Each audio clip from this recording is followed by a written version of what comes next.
Welcome to the Dating After Divorce podcast. I'm your host, Shade Curry, and I believe every divorced woman deserves a romantic relationship where she feels safe, loved, and cherished. You can create the most amazing life after divorce, and I will teach you how. Hello, everyone. Welcome back to the Dating After Divorce podcast. I'm Shade Curry. It's good to be here with you again this Monday morning. Today, I'm sharing with you a webinar that I did for my followers on email and social media. It was titled How to Heal Old Relationship Patterns So You Can Fall in Love Again. And today's episode is simply the audio of that webinar session. It's about an hour long, and the webinar was a lot longer, but we cut out the part where we were coaching the individuals who came on the call. So here is the webinar, How to Heal Your Old Relationship Patterns So You Can Fall in Love Again. Hey, everybody. Welcome. Welcome to the webinar. Right, we're going to go ahead and get started. In just a minute. Give me a second to just arrange my notes so that I can see what I'm sharing today. Happy Friday for those of you who were working this week. Hope you all had a great Thanksgiving last week. We are going to jump right in because as I prepared, I realized, oh my God, I have a lot of stuff to say. There's a lot in here. So we are going to be talking about healing old relationship patterns so that you can find love again. So this is like a huge topic. It always underlies everyone's journey to love after divorce. Like there really isn't anyone who goes through a difficult relationship or past relationship trauma or any kind of relationship difficulty that does not have to do some of this work. And of course, people do this work many different ways. But creating a new relationship that actually works does require some self-reflection, a lot of self-awareness, and a lot of change. Because we don't want to repeat what we did before, we want to create change. So I think it's a huge topic. This is I do this work a lot in my coaching practice. This is huge, even though I'm a dating coach. Well, I'll do my introduction in a second. But this work of understanding your old relationship patterns is huge. Sometimes people don't want to do it because they're like, well, I don't want to dwell in the past, and I don't want to look at the past, and I don't want to think about the negative. But the idea is not to stay in it. The idea is to look at it in a way that is not shaming, so that you can name it and you can change it. But you have to do it from a place of self-compassion and self-understanding and a really good self-concept. So I can understand, for some people, if you haven't done some basic healing, it can be hard to really see these things about yourself, but it's just super important. All right. I'm going to start by welcoming all of you. Welcome to the Healing Your Old Relationship Patterns After Divorce so that you can create a whole new loving relationship. I appreciate you spending your Friday evening with me. You are in the right webinar if you are a person who identifies as a woman, if you have been divorced, and if you are wanting to create a loving relationship after your divorce. Now, of course, these issues are they don't only apply to people who have been through divorce, but that is the focus of the examples that I will be using, is the focus of how I present my work, because I have been divorced and remarried, and that is the heart of the work that I do. So you're in the right place if you're divorced, typically late 30s, early 40s, 50s, 60s. A lot of my work will apply to you. If you are not in that range, of course, you're more than welcome here to take all of this away. But if you feel like some examples don't resonate, this is why. Our focus is really a lot of women who go through divorce are in midlife. This is usually where the issues come to a head. So I just focus my work on those people. So if you are a divorced woman who's looking for a new relationship, welcome. you are the heart of the work that I do. You all are the mission for everything that I do, whether it's my podcast or my coaching practice or my email list or my free course. Wherever you have found me and come here, welcome. I appreciate you being here. Today's agenda is really pretty straightforward. I'm going to dive right into teaching. I'm going to teach for about an hour. I'm going to get through as many relationship patterns as I can. And then I will talk a little bit about my coaching practice and invite you to book a consultation call with me so that we can talk about working together. This is the work that I do. I do this full time. I have a pretty robust practice of one-on-one clients. I also have a small group program. And this is the work I do in both is the same. It is really just helping divorced women heal, grow, change their old patterns, learn dating, because sometimes it's new to us, learn what they need to do in dating, create a dating strategy that works so that you can meet a partner that is loving, trustworthy, nourishing, safe, and you can ride off into the sunset and get on with your life. Like, we do not want to be in this dating scene forever. We want to get in, get out, and move on with our lives. So that's my goal. And that is what I will be talking about when I tell you about my coaching practice. So if you are new to my work, my name is Shade Curry. I am a certified life coach.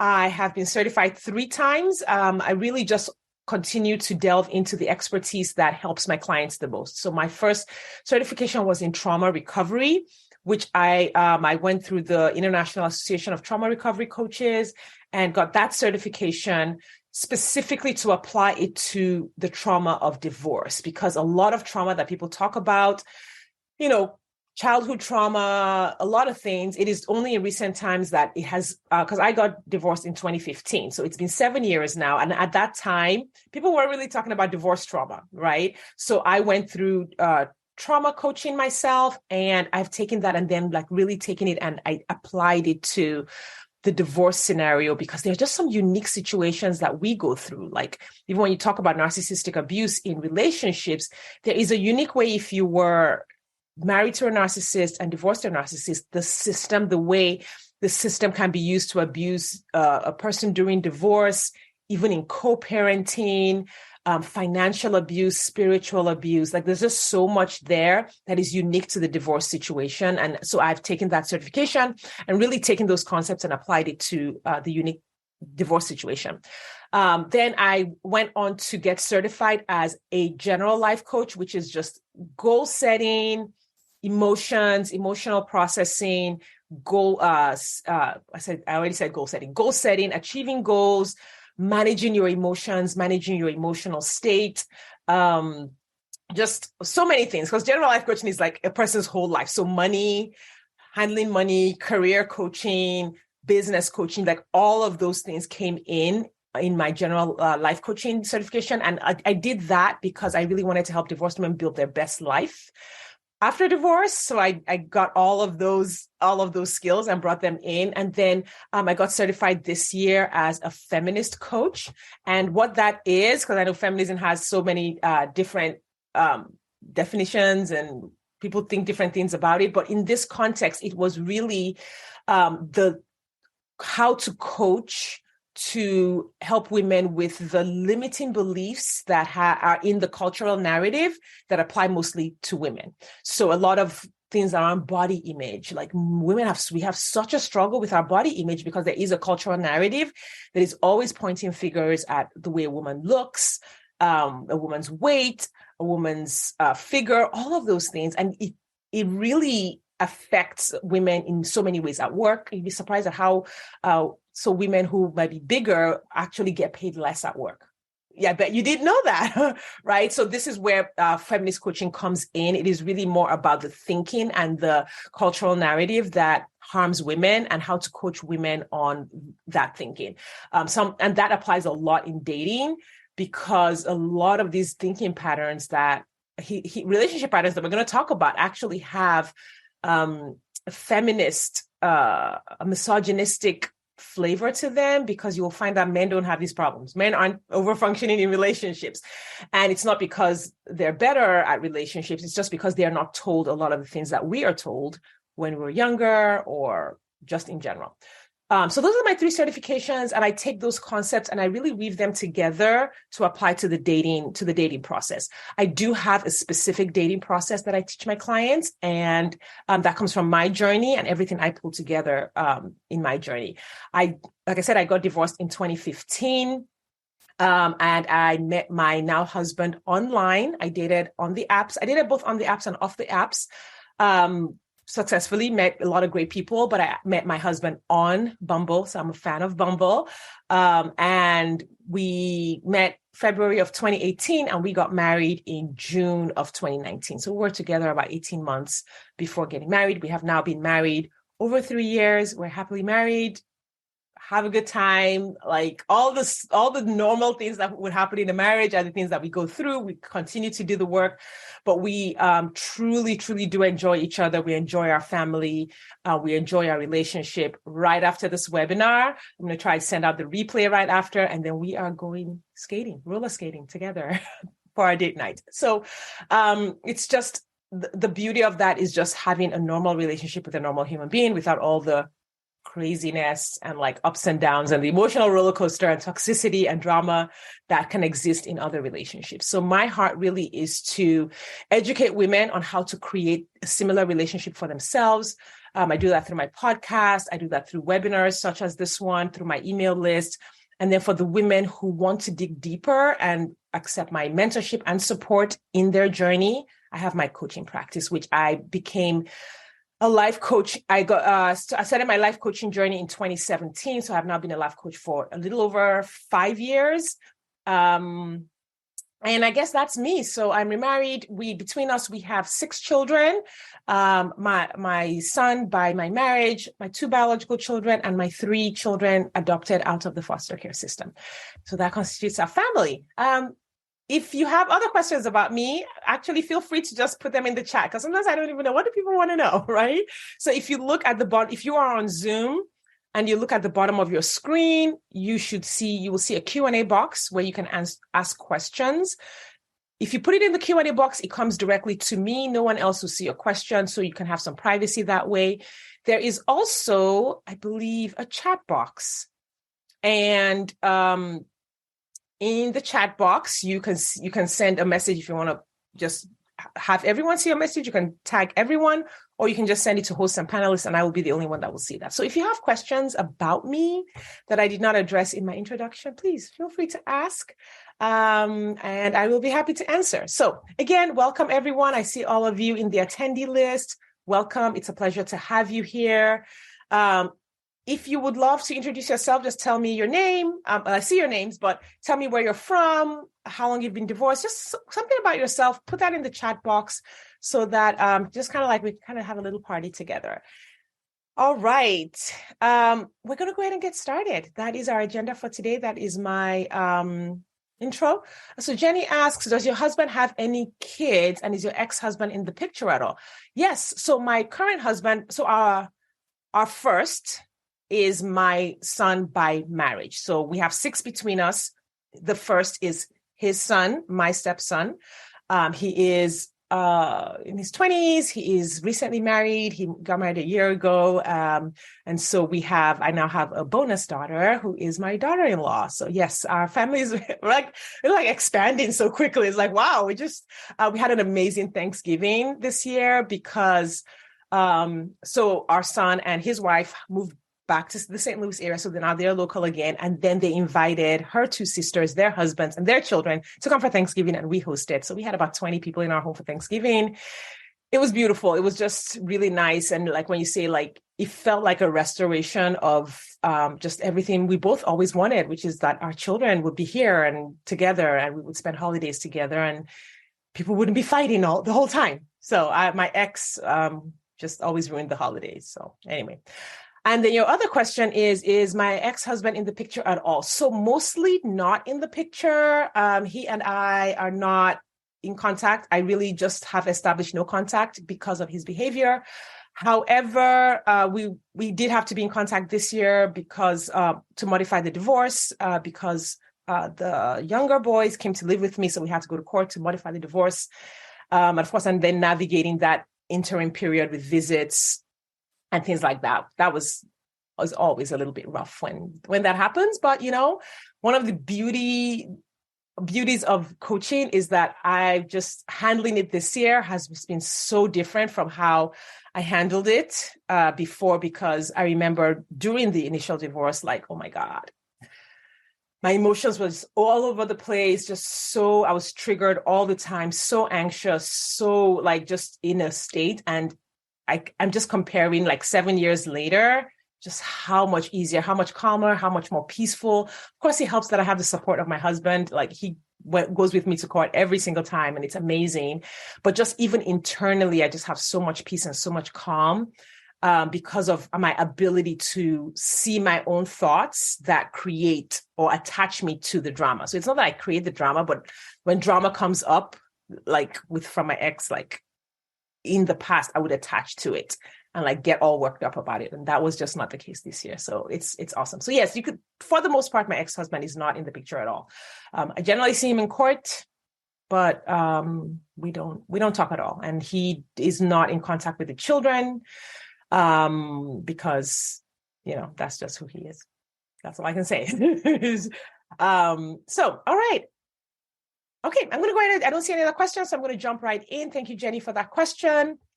All right, we're talking about changing unhealthy patterns. Now, there are as many unhealthy patterns as there are combinations of human beings. So, of course, we're not going to be able to delve into all of them today, but I want to try to get through as many as I can, and you'll start to see sort of like, oh, this is what it looks like when something is an unhealthy pattern, and you can pick out some of your own.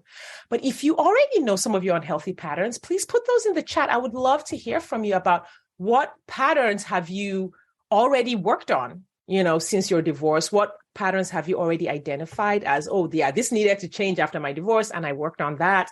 Or these are the patterns that I recognize about myself currently that I want to change. Or I'm not sure, is this an unhealthy pattern? So you can ask that as well. We can just kind of have that conversation.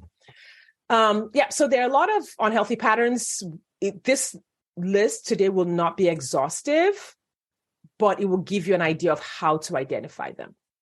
Now, every pattern, whether it's healthy or unhealthy, every pattern of behavior that creates results in our lives will consist of you'll have certain characteristics that will always show up. One will be usually a trigger. Now, the trigger is not always something big that happens. A trigger is just what is the thing that causes you to start the thinking pattern, right? So I'll give an example. I'll give an example that's not a relationship pattern. Starbucks. Whenever I so I was a Starbucks addict for probably a good 15 to 17 years. I could not pass a Starbucks without stopping to buy coffee, or at least wanting to buy coffee, right? And that was a pattern, and I was okay with it. I spent a lot of money on Starbucks in the day. It was all good. I do not drink coffee anymore for the most part. Just middle age has set in, and I just can't handle the caffeine. But the trigger, you could say, in that situation would be seeing a Starbucks. So every time I saw a Starbucks, I was like, oh my God, I would get a white chocolate mocha with whipped cream and coconut milk. Oh my God. So that would be the trigger. So the trigger could be a scenario. It could be a place. It could be a person. It could be a thing. It could be, it could even be a memory that comes up. So you will always have a trigger or a situation that starts the pattern going. Always good to know that, because then you can help heal your pattern or change your pattern by knowing when it starts. So that's the first thing. Then you will always have a thought that is attached to the pattern, a thought that keeps the pattern going, a thought that hooks you into the pattern. It's a way of thinking. You might have started thinking this way when you were a kid.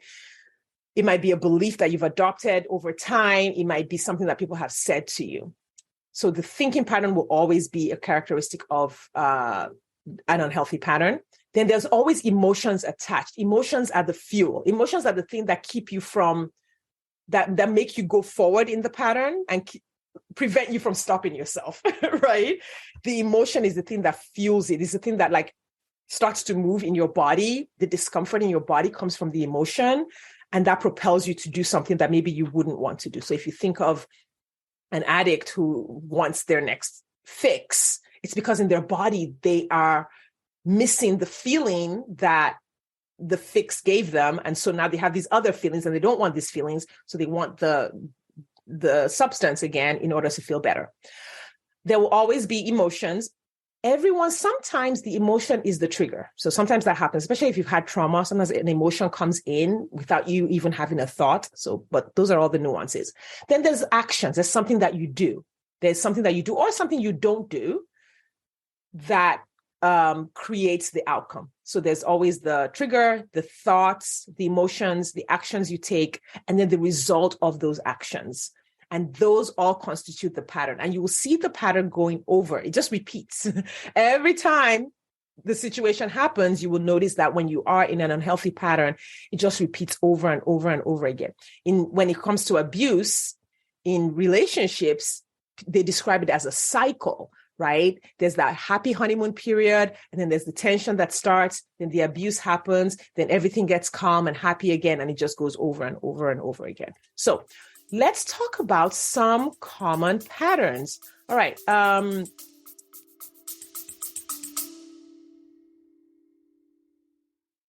Do you wonder exactly how divorced women just like you are meeting eligible men who want a real relationship and a commitment? They're doing it by dating with their core values. Your core values are the GPS that lead you to the partner you've been looking for. When you use your core values on dating apps, text messages, and at social events, you will easily connect with your true match partner without chasing, settling, or wasting time with non-committal men. I have taught exactly how to do this in the 2-hour Core Values Dating Blueprint course available on my website, shadecurry.com/dating. That's SADECURRY.com/dating. You will learn exactly how to identify your core values and use them on your dating profile, how to ask the right questions via text, and how to tell the right stories on dates so that you attract the right people and repel those who aren't right for you. If you're ready to meet your true match, hop over to shadecurry.com/dating or click the link in the show notes. Now back to the episode.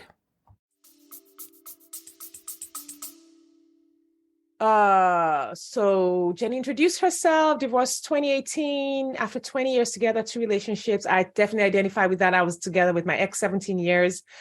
And due to dishonesty, totally get that. Narcissistic tendencies. Yes, totally get that. All right. So one of your patterns that you say is ignoring red flags, and you need to be selective and know what to ask and address early, right? So you can see that you've started to notice that, like with the pattern, ignoring red flags, that's the action that you take, right? And to get a handle on that pattern, you want to identify why do I ignore the red flags? What am I thinking when the red flag shows up that causes me to ignore it? What is the feeling that comes up, right? And then what keeps me from asking these questions? What keeps me from addressing it early? And then boundaries as well. Yes. So those 2 patterns that you mentioned are on my list. So we're definitely going to address those today. So some common patterns that come up in relationships. One is overfunctioning. So I'm just going to jump in. They're not in any particular order. One is overfunctioning. I see this a lot with women. So when a woman overfunctions in relationships, typically it looks like doing everything for the guy. A relationship, you set up all the dates, you move the relationship forward, you have all the conversations, you text him you give him money, he's always needing something and you're always there to give it to him. Oh, he's going through a lot right now. The woman is over-functioning, basically doing the most, enabling the man to be in a relationship without having to actually do the work of investing in a relationship. And this happens at all levels of relationships, dating, and marriage, all the way to long-term relationships. The trigger for this pattern is when something is not working in the situation, right? When like something goes wrong, something is going wrong, whether it's something going wrong with the man, something's going wrong with the relationship, something's going wrong in the finances, something's going wrong in the home. And the women who tend to have this overfunction typically grew up in families or have developed somehow a high tolerance for being neglected. This particular pattern is the one that gets, when you see strong, intelligent, successful, fabulous women in toxic relationships, this is it. Literally, their ability to be strong and to take care of stuff is misapplied in the relationship because it makes them feel like, oh, I can handle it. Whatever the guy is doing, I can handle it. I can handle it. It's okay. I got this. I can do it. I got this. And so they do too much. And it comes from thinking that I have to make sure everything's okay. Women that I see who have this tend to have had mothers who overfunctioned, mothers with whom everything had to be in place. Everything had to be okay, right? They had mothers who had anxiety. And because they had anxiety, things could not be okay unless everything was okay. And because of that, they sort of passed that anxiety on to their daughters. Now, of course, that's typically where I see it, but I've seen it in other situations too. The thinking pattern is that I have to make sure everything is okay or I won't be loved. I have to make sure everything is okay or I can't feel like I'm good enough. And the emotion is anxiety. So if you see something in your environment or see something in your relationship that is going wrong, can you sit with it and just be like, oh, well, this is going wrong, but without feeling that immediate impulse to jump in and fix it, right? Oh, so Jenny says, that's you and your mom. Listen, I have seen this a lot. It wasn't me and my mom per se, but I noticed that definitely I was that mom in some ways. Like my daughter and I have talked through a lot of this stuff. Like I was that mom in some ways because my ex was narcissistic. And in order to keep the peace, I would always jump in to fix everything. I made everything happen. Like I literally, I kept our household running so that nothing would go wrong. So he wouldn't get angry, so he wouldn't rage, all of those things. So yes, definitely common pattern. That's why I'm starting with this one. Where, yeah, I hear you, we're fixers. Yes. And then we become resentful. That's in the result line. So let me finish the pattern. So you have the anxiety, the action, you jump in, you take on all the responsibility, you fix, you do all the things, you make sure the family looks good on the outside, you keep all the relationships going, you make sure nobody sees that your husband or your partner or your boyfriend isn't great, you make sure nobody can see that. And the result is you tolerate passive and neglectful partners, stay in relationships that are going nowhere, create resentment, both in yourself for having to do all of it, but you also create resentment in your partner. Anytime you try to change or ask him to do anything, he's like, why are you asking me to do anything? You've been doing it all. Like, what's the problem? You've always done it. Why do you want to change that now? And so it just creates this toxic brew in the relationship. And overfunctioning is one of the things that I really help my clients not do at the early dating stages, because if you overfunction early, it's really hard to see if a man will step up, right? This is different from being passive or not wanting to pursue. People get those two confused. Or they're like, well, I don't want to ask him for a date because I don't want to overfunction. No, you can ask him for a date, but you don't want to ask him for 10 dates. Like if you ask him for the first date or even the second date, he should start stepping up. If he's not stepping up on the third, fourth, fifth date, you don't fill the gap. You sit back and wait to see if he's going to do something. So overfunctioning is a huge pattern. A lot of women have this. We'll talk a little bit when I run through the patterns about what we can do to start to change these patterns. All right. The next one, pretty common. You probably recognize this either in yourself or your girlfriends. We're either this girlfriend or we have a girlfriend who has this. Insecurity and neediness in relationships. This comes from abandonment, having experienced abandonment either in a past relationship or in childhood. So that is kind of the source of this. And the trigger is something that your partner does. Either something that your partner does, whether it's pulling back or having a response or saying something, or your relationship status. And if you feel insecure and needy, it's because you're like, I'm not lovable. The underlying thought of that is I'm not lovable, or I need a relationship to prove that I'm lovable, or I need my relationship to work in order to prove that I'm lovable. The person who has this pattern doesn't feel good in themselves. They don't feel worthy. They don't feel secure just in themselves. They look to their partners or they look to their relationships to make them feel good, because maybe they lost a significant relationship when they were young. I've worked with clients who lost a dad. So it's not always abuse. I worked with a client who lost her dad when she was 2. He was killed in an accident, and that triggered abandonment for her. And of course, then her mother had certain patterns, and that made it worse. And she kind of cycled through that as an adult. Happy ending for her. She's currently been in a happy, committed relationship for a year, and they are probably going to be tying the knot sometime next year. So happy ending for that client. The emotion that the person feels is unworthiness. The emotion in this pattern is unworthiness or insecurity. You just don't feel like you're okay. You just don't feel like you're okay based on whatever is happening. And then the actions, there's so many actions that happen here, but often they will hold on to poor relationships. They will hold on to a relationship because being single just feels so bad. Being single is to them a signal that there's something wrong with them. So they'll hold on to poor relationships. They will abandon themselves. They will stay with abusive partners. A whole lot of things that can happen if you don't feel like, I'm okay. I want a relationship, but I'm okay without one. A relationship doesn't define me. Another pattern that I see this a lot in dating is, I call it the wanting to be chased syndrome. And the source of this is the person doesn't feel lovable. It's similar to the insecurity, but it shows up a different way. Usually the trigger is when the person is dating, when the person meets a potential partner or is on the apps. And the thought behind it is usually, I need them to prove that they love me. I need whoever I'm with to prove that they love me. And this is different from wanting your partner to step up. This is more, I don't feel lovable. So I need to put like 20,000 challenges in front of a potential partner so that they prove that they love me. And really what that person is looking for is the proof that they are lovable. And it ends up coming off as cold and hostile. If you hear women who are always like venting about men, or who are always like kind of angry at men, or who treat their partners poorly, but want the partner, but treat them poorly, it's because they don't truly believe that they are lovable. They don't truly believe that that person loves them, and they get kind of hostile or insecure or cold. They play hard to get.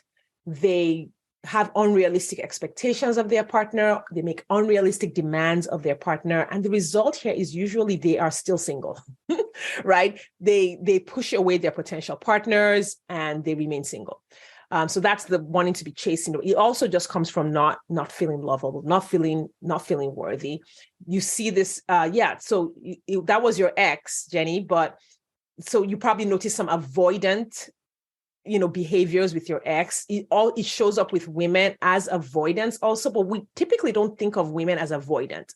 But we have our flavor of avoidance also, where when you have difficulty receiving love, it can show up in one of these ways. All right. He was loving, and then he would mean for you to chase him. Yeah, totally see that.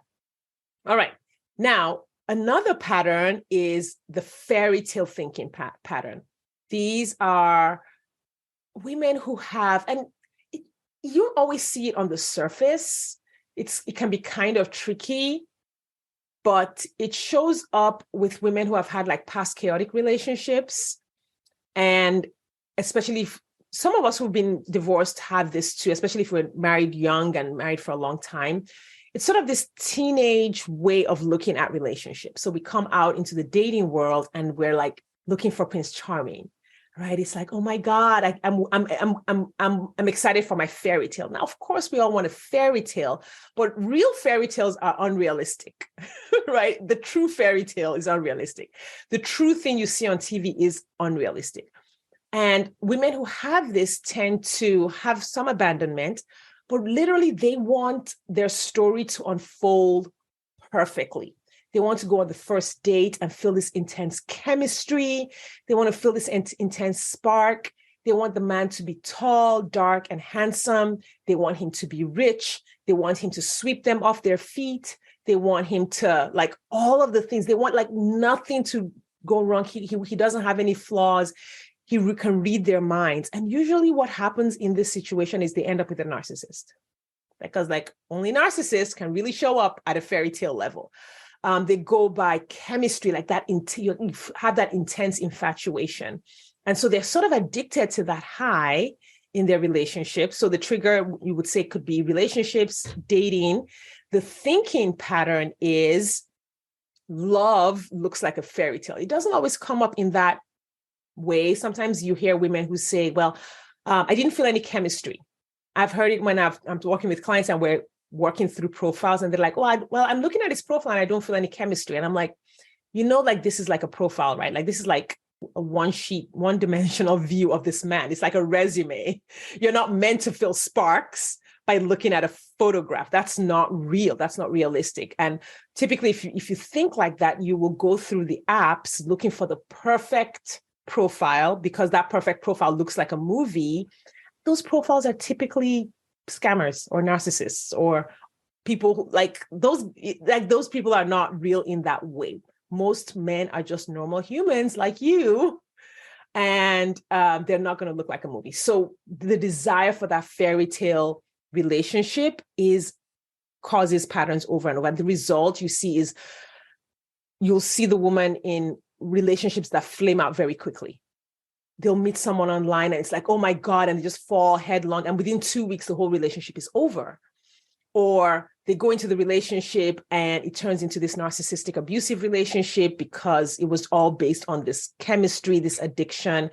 You see it in the love addiction dynamic with the anxious attachment, avoidant attachment. We all have attachment styles. I'm always a little hesitant to label people with attachment styles because a lot of what goes into those attachment styles is unhealthy. So I really don't like for my clients to be like, well, I'm an anxiously attached, which means I cannot help but to have these unhealthy patterns. So it's a good model for identifying some of your patterns, but you don't have to stick with those patterns. Just because you're an anxious avoidant doesn't mean you have to be that forever. You can develop becoming a secure attached style by changing your relationship patterns. All right, another pattern. This is for my good girls. This is for my Christian ladies. This is for my nice girls. Being overly conscientious. This is a tough one because there are some people who have personalities that you're just very conscientious as a personality type. So it comes from a personality type. And then if that personality type is reinforced through either religion or people pleasing or being taught by your parents that you're supposed to be nice and you're supposed to be compliant, you will create like this black and white thinking in your relationships and in your dating where you never want the other person to feel anything bad. You're always like trying to make sure you never do anything wrong. You never say anything mean, never say anything bad, never say anything that would hurt someone. And that gets you into 100% compliance with what other people want in their relationships, in the dating relationship. So you go on a date, the guy's not really for you. Maybe he doesn't have the same values that you have or whatever. And he asks you on the spot for a second date. You don't want to make him feel bad. So you say yes. Now you want to cancel the date, but now it's like, well, I told him I would go on a second date and I don't want to be a flake. So you go on the second date, even though you don't want to. And on and on and on. Or, someone's messaging you and you go on a date and you drag on the relationship over and over again because you don't want to hurt their feelings. Like it is being overly conscientious. Being conscientious is a good thing, right? But when it is an unhealthy pattern applied in dating, it can get you into a marriage that you don't want to be in because you go on that first date, you go on that second date, you go on that third date, you still don't say no, you keep going. What happens is your brain actually starts to become familiar with that person. Your brain starts to say, well, he's not so bad, it's okay. And that pattern can take you all the way to the altar with someone who is not right for you. So being overly conscientious is a pattern. It's usually triggered by a request from another person. It's triggered by being in an interaction with the other person where one person wants something and the thinking pattern is, I don't want to make them feel bad. I don't want them to feel bad. I don't want them to be disappointed. I don't want them to be hurt. The emotion is guilt. You feel guilty at even wanting something different from what the other person wants. And actions, you comply. You don't say no. You don't assert yourself. You don't say what you want. And the result is being in a relationship that is not right for you, doing things that are not right for you, doing things that are not safe for you. I've seen this where women will, the man says, oh, I'm going to come pick you up. And you're like, well, I don't know him. I don't want him to come to my house. But you feel bad. I don't want it to seem like I'm saying he's a serial killer. So you say yes. And you give him your address. That is unsafe. So it really causes women to put themselves in situations that are unsafe for them because they don't want to hurt someone else. So because they don't want to hurt someone else, they create opportunities for them to be hurt. That is a really hard one. I just worked with a client this week who does have this conscientious nature. If you go to my Facebook, you'll see where I posted her words, where she said it was so hard to cancel the date. It took me an hour, but she did. And I'm so proud of her because I was so brave of her. It was an unhealthy pattern that she's always had. And it took her a minute to really lean into the courage and lean into the, I guess you could say, the discomfort of doing something that broke a pattern that she's had for a long time. All right. The next pattern I want to talk about is, and this one is related to overfunctioning. So I won't spend a lot of time on it. It's having a high tolerance for neglect. If you grew up in a family where you were taught to be very self-reliant at a young age, you had to get your own stuff done. You had to you weren't allowed to be a kid. You weren't allowed to relax. You weren't supported and held and even spoiled a little bit. You may have a high tolerance for neglect, just overall, where you feel like you don't deserve good things, where you feel guilty if you do something for yourself. Everything you do is for other people. Again, back to overfunctioning. In what happens in a relationship is you won't notice when you're not being cared for. You won't notice when your partner is not reciprocating, like that mutual reciprocity is not there. You won't notice. And you will tolerate a whole lot of neglect. And just running through that pattern real quick, you will attract and tolerate relationships where you are not being cared for, where you're not being loved, where your views are not being respected, where the other person doesn't mind doing things that are harmful to you or that make you feel pain. Again, that just really goes back to overfunctioning. All right, the next pattern I want to delve into is hiding, fear, and a fear of failure. I see this a lot with my ladies who hesitate to get started dating. One second, I'm going to take a drink of water.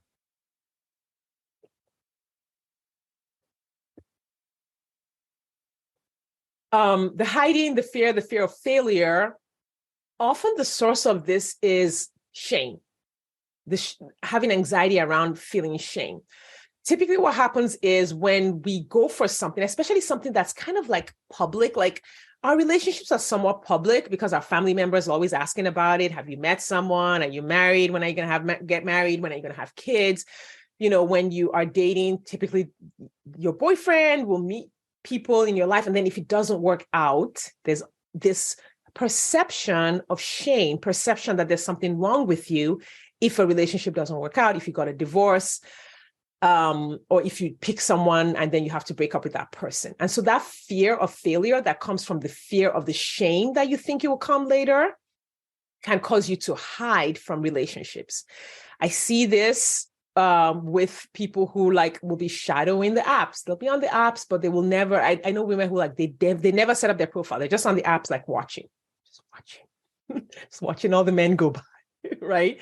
So technically they're dating, but they haven't seen anyone, but they've just set things up so that they don't meet anyone because of the fear of failure.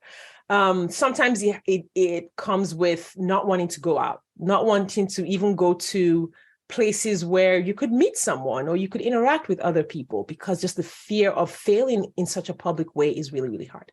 So the trigger can be dating, social interactions, interacting with men. Sometimes it shows up as maybe a man asks you out and you go on the date, but then you fade away and you don't text him anymore. Not because you don't like him, but because you're afraid of what it could mean to move forward with that person or to go on a second date or to have those interactions. The thinking pattern, like I said, comes from shame. And it comes from there's something wrong with me, or I will be exposed as having something wrong with me if I fail. So it's just that the shame creates like this fear. Shame is a very toxic emotion. And it causes us to want to hide away from people. It causes us to not want to ask for help, to not want to do anything that might cause people to point fingers at us, which for sure we live in a society, most societies, not just in the United States where I live. For sure, my country of origin, Nigeria, is very shame-based also. So like, I think it's just a human thing. We've built a lot of cultures that shame for, all kinds of things. And so it really is up to the individual to build up your own new pattern around dating that is not shame-based. So you have to see where shame is creating patterns for you. And even if the society continues to be shaming, to create your own pattern with a whole new set of triggers, a whole new set of thinking patterns, emotions, and actions that create a different set of results for you. So for someone who has a huge fear of failure, of being shamed around their relationship, a way that I would work with them is to say, listen, it might be possible that you don't meet someone. What if we could take the shame out of the possibility that you are single forever? Right? Not that you would be single forever, especially if you work with me. If you work with me, you're not going to be single forever. But it's the thinking that I'm working with in that moment. I'm like, listen, what if we reframe what it means to be single forever? What if we reframe it to not be shameful? What if it's not shameful to be single forever? And so one of the ways I did that work for myself was I literally had two life plans. I knew I always wanted to be married again. I love being with my husband. I love just having a companion. It was just, I always wanted it. But I also knew like, well, what if I don't find someone? I was like, if I don't find someone, no problem. I was like, I'm going to move in. At that time, my older sister was single. I'm like, okay, me and my older sister, we're going to get a place together. And then after the kids move out, of course, I'm going to get a place together. And then I'm going to invite two of my friends. And then the four of us are going to be golden girls, and we're going to travel the world, and we're going to hang out and have parties at our house, which to me felt good. So that was my way of saying, taking the shame out of the possibility of being single forever after my divorce. I literally created like a whole new plan that I loved, that felt good to me. And so I was like, okay, now that I've taken the shame out of this scenario, I can go out and date and have fun and meet someone, or not meet someone if it doesn't happen. But of course, once you remove this pattern that keeps you hiding, it exponentially increases your odds of success. Because when you have the shame, you hide, which makes it more likely that you will remain single. Okay, I hope that kind of makes sense. If you have questions with how I'm explaining these, please pop the questions in the chat. I will be happy to clarify anything that I'm saying. All right, the next pattern is the fear of confrontation. And the fear of confrontation really comes from the fear of negative emotions. So if you were married to someone who was abusive or narcissistic, you probably experienced this, where that person having a negative emotion, getting angry, was just a huge, huge, huge trigger. And the way that shows up in dating is you will never want to do something that you think will upset a potential partner. Not because you don't want to do the thing or because you think anything's going to happen, but just the trigger itself just plays out. So you won't want to say what's really on your mind. You won't want to say no to things that you're like, I don't really want to do that, or that's not for me. You won't want to express your own boundaries. Like if you're like, hey, I'm really here for a real relationship. I want to get married. I'm hoping to get married within 2 years. That's kind of my timeline. And I want to let you know that. So if that's not your timeline, we can go our separate ways. You won't want to say things like that. Or if you say something, and then someone criticizes you say you're at a date and you tell the guy, well, I'm actually looking for marriage. And he's like, wow, that sounds kind of desperate. You will feel bad. You will back all the way up because he's confronted something that you said. And the fear of confrontation makes you backpedal. So I've seen women who, they're like, hey, are we exclusive? Are we boyfriend and girlfriend? And the guy's like, well, I just want to see how it goes. We don't need to label it. And they will backpedal from asserting what they want in the relationship because of the fear of the other person's negative emotions. Some of it stems from not wanting to lose the relationship.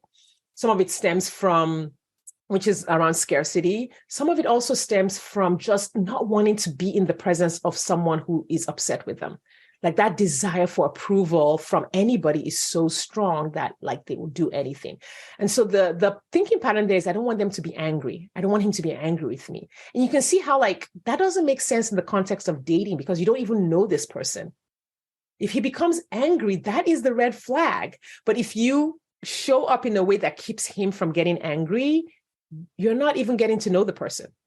You're not even seeing the real him. You don't even know if he has a temper because you're already walking on eggshells and making sure that he never gets angry.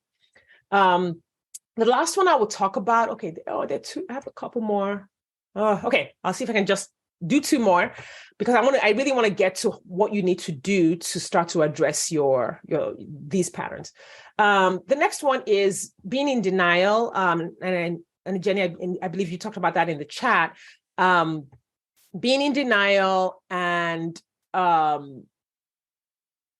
also comes from, so denial has like lots of different reasons, and it shows up in many different ways. But you had talked about not seeing red flags, right? Sometimes denial shows up in not seeing the red flags. Sometimes it shows up in seeing the red flags, but then explaining them away, right? Denial also shows up in being easily impressed by other people, always feeling like the other person is good. Excuse me. And if you think anything bad about them, you're wrong. You're being judgy. You're not being nice. You're being mean. You're being overly critical, right? Sometimes my clients will say, oh yeah, he has a good job. I was like, how do you know he has a good job? Well, he said he made, I don't know, 6 figures. I'll be like, okay, well, he said so. Doesn't mean it's so. So we still got to go through this process of evaluating this guy. Believing that people are all good and everything they say is true. A lot of this comes, and this is one of the things that has come through, like in my feminist training, is that in the past, like you're talking 100 years, 150 years, women were considered just one step up from children. So a woman would be spanked by her husband for not doing what he wanted, couldn't make decisions. She was just basically in the house to have children and take care of the children. And he treated her like a child. And that thinking is still in our cultural narrative, that women are, not smart, aren't logical, we're just like children, like we don't make good decisions. And so if you have imbibed this narrative, you will show up naively and in denial about what a man is doing because your brain may have been programmed to always believe that the man is right. Like he's always right. And I'm usually wrong. I see this a lot with women. They second guess themselves in relationship. They have a hard time making decisions. They have a hard time making decisions that go against what the man says. Like it is just a whole stew with the denial showing up in a naive way. If a man says something, oh, he must be fine. I don't want to make him feel bad. Like all of that just comes up in this one. We talked a little bit about desire for approval. That's similar. Indecision and second guessing. That has a little bit of a thread to this pattern. It's sort of like an emotional dependence and an intellectual dependence on others. And so it ties back to, as women, we get told that our thinking isn't right, and some interpretation. I mean, like I come from a Christian tradition, and there are verses in the Bible that imply that women are like, basically make bad decisions, right? Like it implies that. Now, of course, that is some people's interpretation of what's been said there, but that's been taken and then applied like, yeah, women are, they're emotional and they don't make good decisions. And that can create a pattern where you rely on others intellectually, where you never feel like you make good decisions, where you don't trust your own decisions. You always second guess your own decisions. You second guess your intuition. When your intuition is telling you something is going wrong here, you second guess it over and over and over again.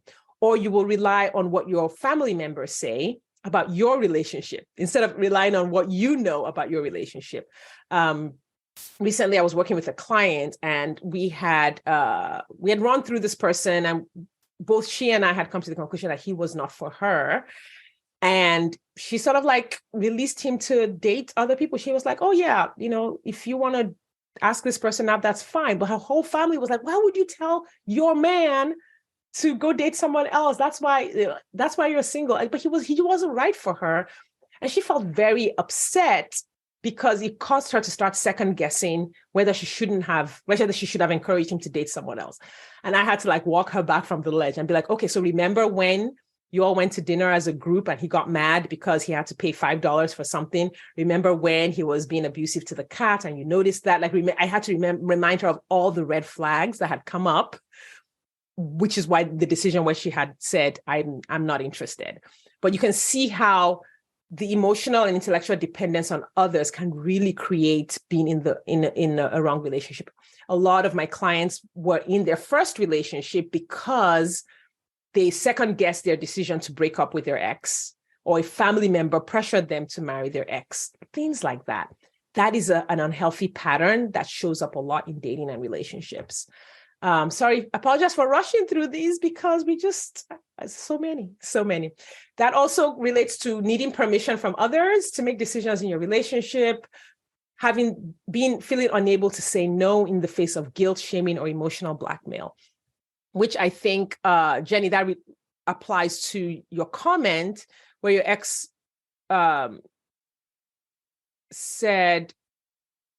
was shamed you for getting back on a dating app 6 weeks after a breakup and said you were low, which has held you back since you were the good girl and now makes you feel like you should have waited longer and showed him that cared. Yeah, that's manipulation. Yeah, the manipulation works because you are not trusting your own thinking. You believe that other people know better. So when you believe that other people know better and your thinking is not to be trusted, you'll be easily manipulated. It's so easy to manipulate because all the person has to do is question you and challenge you, and you go into a spiral of like indecision or walking back your decision. So that is a pattern that you have to break. And that pattern will start with, for you, someone criticizing you. That is your trigger. Someone saying something that is a different opinion from what you said or what you believe or what you want to do. So if you go down the model that I've given you, just start to identify those triggers. What triggers me into being manipulated? Someone disagrees with me. That is the first step. Then when someone disagrees with you, what is the thought that comes up for you? What is the thinking pattern that starts to come up?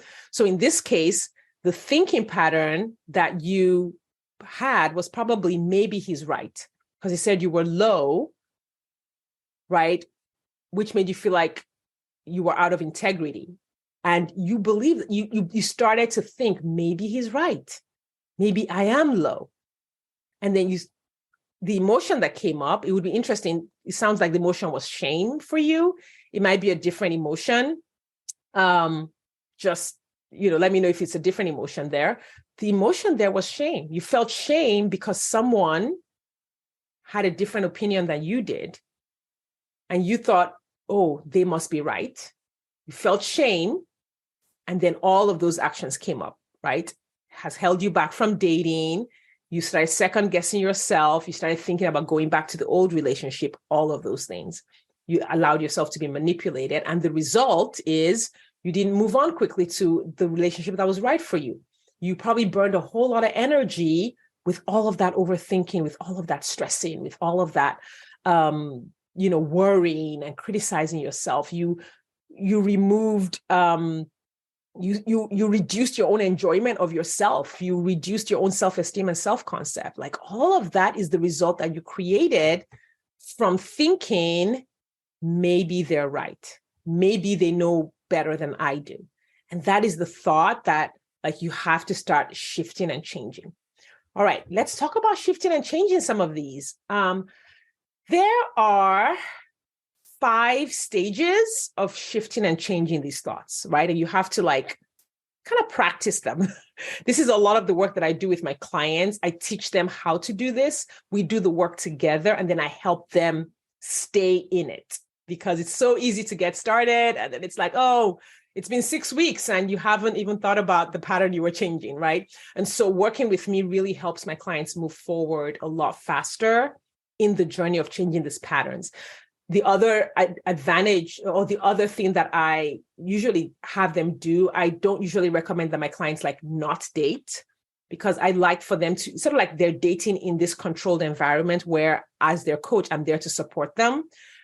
Even if they have old patterns, you can keep dating because we're going to be working through these patterns as you date. And you can actually see the result. You can see the patterns changing because you're out there every day on the apps. So when the trigger comes up, you can either work with me, you can change it on the spot, like all of that, I think just makes it so much faster to change the patterns and to find success in the love that you're looking for. All right. So the first step is awareness of the old pattern and the source, which we went into a lot of that today. You want to identify the trigger, the situation. You want to identify the thoughts that you're thinking when the situation comes up, the feeling that comes up. So Jen, in your case, the feeling that comes up for you is shame. And you can start to identify, when I feel shame, what do I do? Or what do I not do? Right? And that tells you all the actions that fuel the pattern. Now, getting an awareness around the patterns that you are repeating in relationships is very hard to see when you are not in relationships, which is why I recommend date, right? And if you want to do it in a way that you like, I want to do it, but I want to be safe, then you can work with me to be safe so that you have that accountability and you have that support.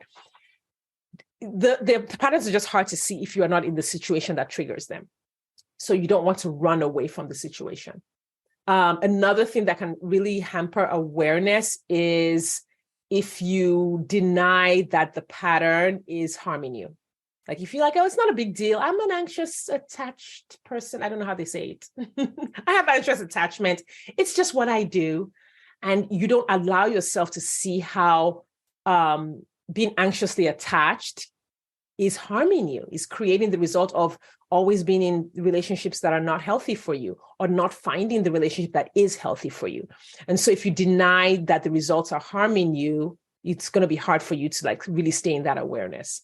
And then another thing to watch out for in the awareness is that some of these unhealthy patterns are culturally normal, right? So when you're watching movies and watching TV, reading magazines, when you're listening to other people talk about their dating journeys, they might take some of these unhealthy patterns and present them as though they were normal, right? And so you have to watch for that. It makes it hard to identify if you are going by cultural societal narratives.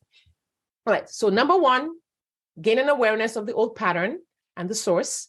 Number two is identify the new pattern you want to create. So because you know the situation, you have to create the new thing you want to do in that situation.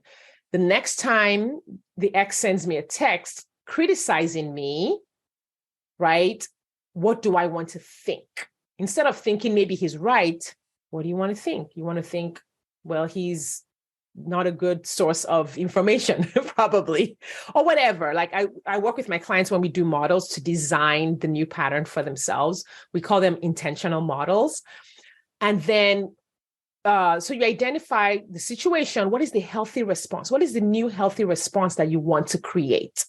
And sometimes you might not know. You might be like, I don't know how to do anything different, right? What do healthy people do in this situation? You might actually have to do some relearning and gain some educating about the options that you may not even have known existed. If you've never seen someone respond in a healthy way in that situation, you may not know what that looks like. Like if you've done it in your first marriage and your family did it, and that unhealthy pattern has been passed down, you may not know what that looks like. Some of these patterns, like even in marriage, it's like how we fight, right? We fight the way we saw our parents fight, and we just don't know how to fight differently, right? And so this is why books are great. Coaching is great because your coach will give you new patterns that you can be like, okay, here's a pattern that might work for you. And then you massage it to fit you. And so the third thing you want to do, so once you have the awareness, you identify the pattern you want to create, you identify all the situation, the thoughts, the feelings, the actions, the results you want to create. And then you create a plan to change the pattern from the old one to the new one. This is where the practice comes in. You create a whole new model that you want to adopt, and then you create the steps and practices that you will take to achieve that change. Okay. So when my ex sends me this is what I would rather do. And here's the model that I'm going to go through, and here are the steps I'm going to take. Maybe I will go no contact. Maybe I will not respond to him, all of those things. Now, that's just the plan. Steps 1 through 3 are just the plan. Step 4 is you have to execute the change. You have to practice the change. So you got to put yourself in situations where there are opportunities to follow the plan, right? And when you do that, you will experience resistance. You will experience not wanting to do it. And a lot of coaching is helping you embrace the discomfort and the messiness of that middle state where the old pattern is still there and you're just starting to introduce the new pattern, and they're overlapping. Sometimes you succeed, sometimes you fail. But overall, if you stay with it, if you practice, if you evaluate, like, okay, what I didn't do the right thing yesterday. What didn't work there? What made me do the wrong thing again? What made me go back to that pattern? Or what's making me want to? Maybe you don't even quite do it, but you feel like the compulsion to just text that guy, and just like he hasn't texted you in 3 days, and you just want to text him because you want to ask him out, or you want to text your ex because you're bored. All of those things, like maybe you don't do it, but you can evaluate, what made me want to do it? What was the safety thing, the safety part of my plan, or the alternative thing in my plan that I didn't do? So you look at what works, what didn't work, what you would do differently. You tweak your plan and you stay with it. You stay with the practice. And over time, what will happen is you'll see the new pattern take over. Right. And I love it when I see when my clients start to tell me, hey, Sade, your voice was in my head. This happened, but your voice was in my head. I know that it's not really my voice that's in their head. It is really that they are remembering the pattern, and it just comes in the form of them remembering what I said. So, sometimes I put things in like funny ways or like really sassy ways, and they just remember it. It creates an anchor for them. And it's starting to take hold because they're remembering what I would say if I was standing there. And so over time, then they adopt the practice, and then we're able to just celebrate the wins. So when you practice and you evaluate, you will have some successes, you'll have some failures, but celebrate all of your wins. It's like, like a little kid who does something good. You want to catch yourself doing something good. You want to catch yourself showing up in a healthier way. You want to catch yourself, okay, I didn't go all the way. I didn't do all the steps, but at least I didn't say anything. I didn't say, normally maybe I would have yelled at that person, but I didn't yell at him. I was still mad, but I walked away, right? You can celebrate those wins.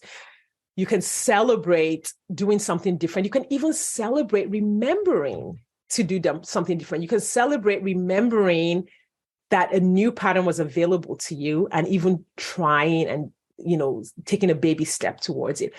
This totally works. Every old pattern that I have changed has been the steps. And then, of course, the last step is maintenance, settling into the new self-concept, but starting to believe that you are that new person who's doing new things, reminding yourself and loving yourself when you have slip-ups. So that's just maintaining after you've imbibed the new pattern.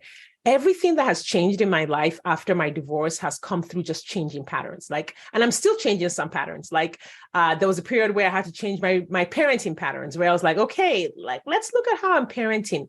Would I be parenting this way if I hadn't been in that marriage? Is this really the way I want to show up? Is this the way I want to parent? And that actually came into play because my kids were growing up. They were teenagers, and then they started becoming young adults. And I was like, okay, well, some things were good when they were teenagers, a lot of boundaries that I set to keep them safe. And I was like, now they're young adults, that doesn't apply anymore. And it was hard to break those habits. I was accustomed to telling them what to do. I was accustomed to being the parent and feeling like I was right. But I was like, even if I am right, they're adults now.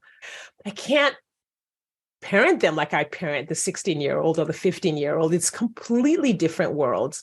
And so I had to go through this same process just in the last couple of years to rewire the way I talk to them, the way I approach them. I had to infuse a whole lot of respect, because they're adults now. They own their decisions. I had to step away and not give so much advice. It was like a whole thing. So I had my own old pattern and I had to create a whole new pattern of relating to my young adults as as adults. And so this applies in so many ways. It really is the stuff of life. It is the stuff of growth in any area, whether it's your money, it is your career, it is dating, it is relating to people in your life, your ex, your health. All of it comes down to this. Okay, that was the webinar. I hope you enjoyed that and that was useful for you. If you are dating after divorce, I want to invite you to schedule a consultation call with me. The link to do this is in the show notes. We talk for about 45 minutes on a Zoom call about your dating journey and what's happening there. We look at where the problems are and we put together some solutions for you. So go ahead and click on that link to schedule your consultation call with me, and I look forward to meeting with you. Right. Thanks for your time and attention, and I will see you next time. Thanks for listening today. If you are ready to get married after divorce, I want to invite you to download my free 8-video training specifically designed to help divorced women date with ease and get married again. Head over to SadeCurry.com to get started. That's SadeCurry.com. I'll see you inside.